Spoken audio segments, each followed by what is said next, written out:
তোমাদেরকে একটা লাউ শাকের রেসিপি দেখাচ্ছি। লাউ শাকটা একদম রসুন ফোড়ন দিয়ে করছি, আর কিছুই না।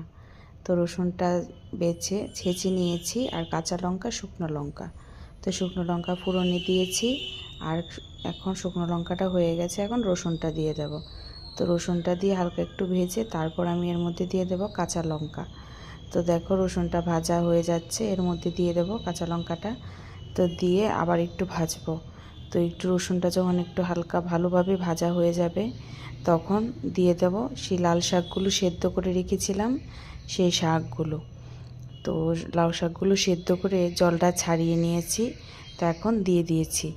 তো তারপর দেখো একটু হালকা নাড়াচাড়া করে এর মধ্যে আমি একটু হালকা নুন দিয়ে দেব, আর কিছুই দেব না। তো নুনটা দিয়ে দিয়েছি, দেখে নাও। তো নুনটা দেওয়া হয়ে গেলে আবার ভালো করে একটু নেড়ে নেব।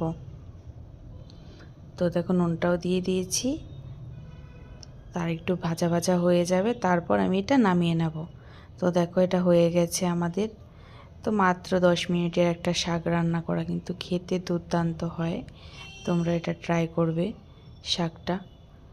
তো দেখো একদম সবুজ সবুজ আছে শাকটা, খুবই ভালো হয়েছিল খেতে।